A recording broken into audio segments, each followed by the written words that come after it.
cracking seals and taking dabs. Welcome back to Crack That Seal. Oh man, welcome back guys, and we got a doozy on our hands. We got a doozy, and for the fans of my page, you guys probably recognize this jar. Me and IG Hashington did Monday Hash Live, where we covered this local recreational dispensary hash.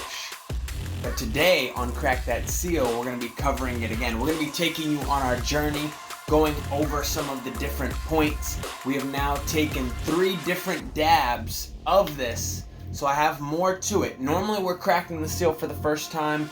Those that didn't get to tune in, we did a live where me and my homie cracked the seal and took dabs and discussed it. I've taken 1 dab off screen, and then I took 1 dab in a video in which technical difficulties messed it up, so I'm having to record this. So, we have a lot to go over. This is a new company, and I want to take you on my journey from Monday.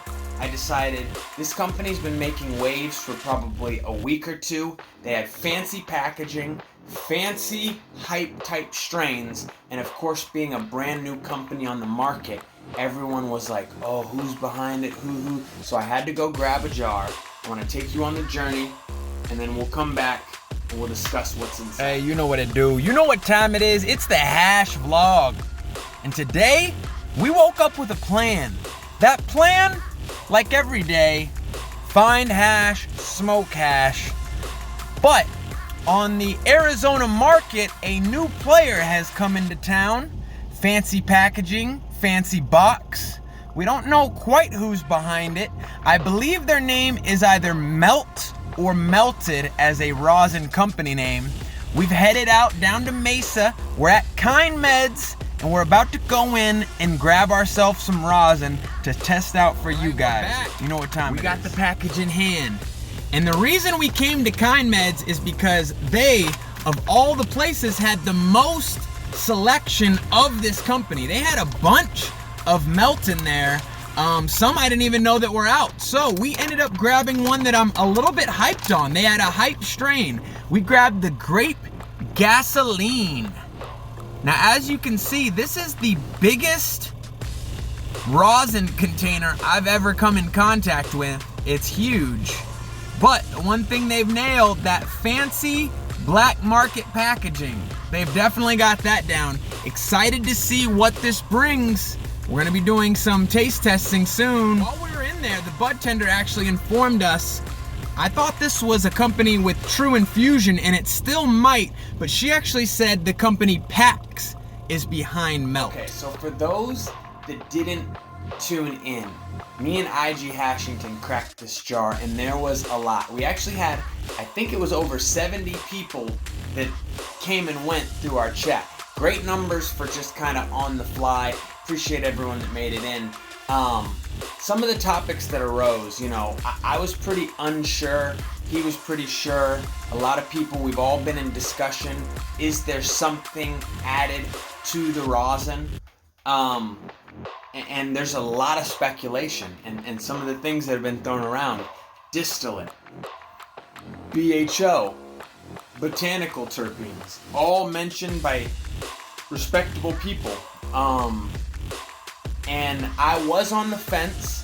I'm still not necessarily like, I'm not gonna go out to the top of the mountain and shout it, but I stand behind what I said, and there's something off in the jar.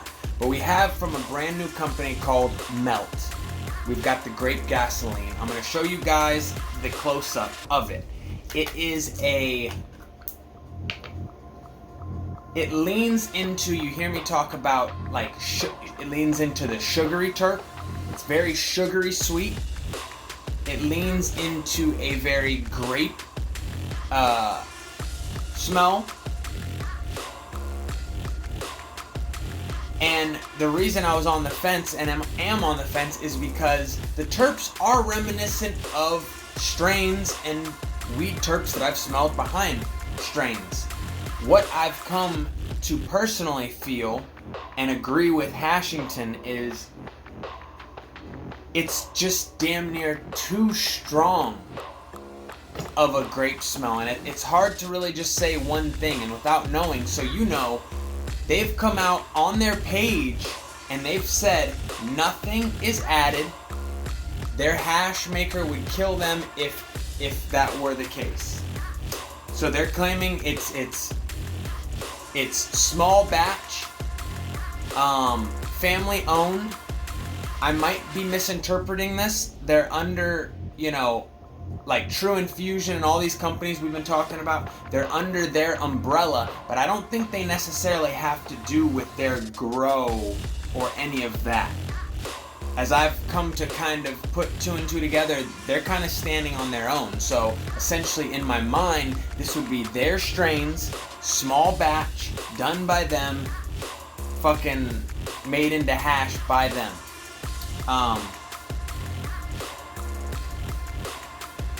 There's just a few fishy things, and you say small batch.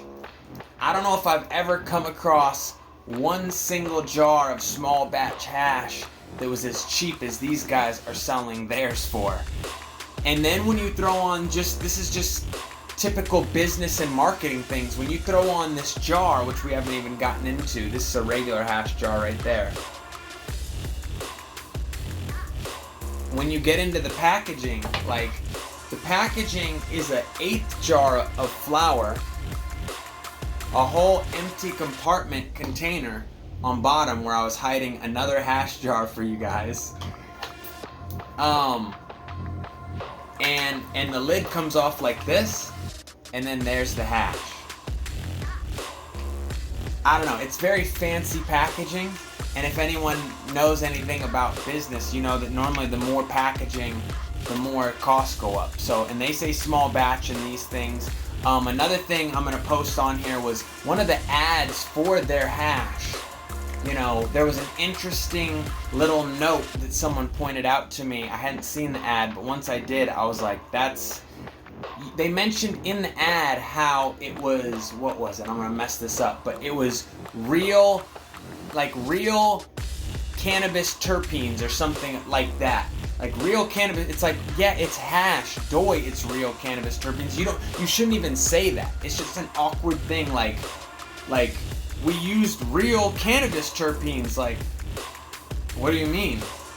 So there's different things of that nature that just, make me skeptical. The price point, the fact that we haven't seen their grow, we haven't seen them pressing up to this point, so there's different things.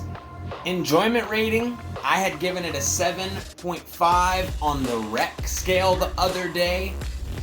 Because of my dabs and the transgressions and whatnot, we're gonna lower that score in the Crack That Seal universe. I'm gonna go down to a 6.9 because of our skepticism. And some people even think a 6.9 is high, or that a 7 is high, and that's not high on my scale, but I did feel the need to bring it down. So we're gonna bring it down. We're gonna wrap this video up with some of the highlights and some of the different stuff. If you didn't catch me and Hashington on Monday Hash Live, it's up. You can still go watch it. We're getting out of here. Peace, guys.